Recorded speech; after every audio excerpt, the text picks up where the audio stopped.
Sarah.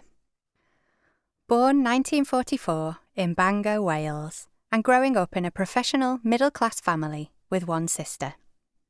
Education was really important in her family, and her parents were keen for Sarah to go to university and have a good career as a grammar school teacher.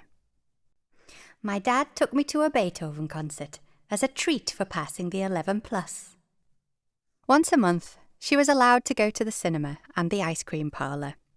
Her mum would know the exact show she was seeing and which bus she would get home. Sarah loved Eleanor Rigby by the Beatles. It's this business of wearing the face that she kept in a jar. Respectability and outward appearances were vital in my family. Sarah spent a lot of time at the beach with her friends during the summer holidays.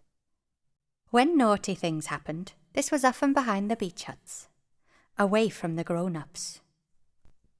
When she was 16, she went on a school exchange to Germany. It was her first time abroad, and she went on the train on her own. It was a fascinating experience, and Sarah went to classes and travelled a little. One Saturday afternoon, Sarah was out driving with her boyfriend in his mother's convertible car when she was spotted by a teacher. The teacher thought Sarah should have been doing her A-level homework instead and reported the sighting to her mum, who told her off. Sarah was in sixth form at the time of the Cuban Missile Crisis. She and her friends were convinced that they would all be blown up before the summer exams.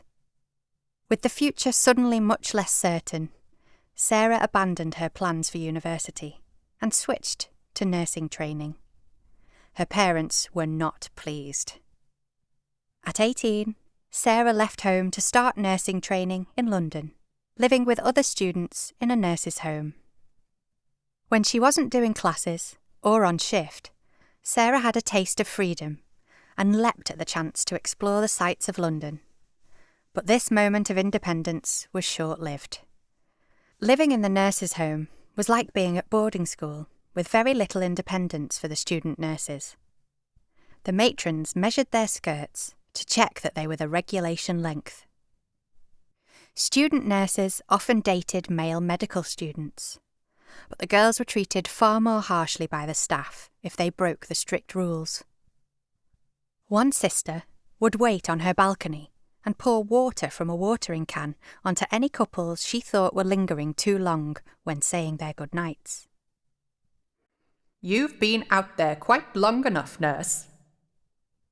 Sarah met James in her first year of training.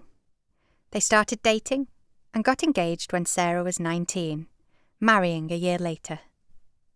They had to ask Sarah's father for permission to marry because Sarah was still a minor. Looking back, I was totally sheltered by my parents. This is not to denigrate them because they did their best. But I had been controlled, and when I left home I was a bit lost. Sarah was unprepared for married life. I had no idea. I can remember trying to cook chops and asking, "How does the oven switch on?"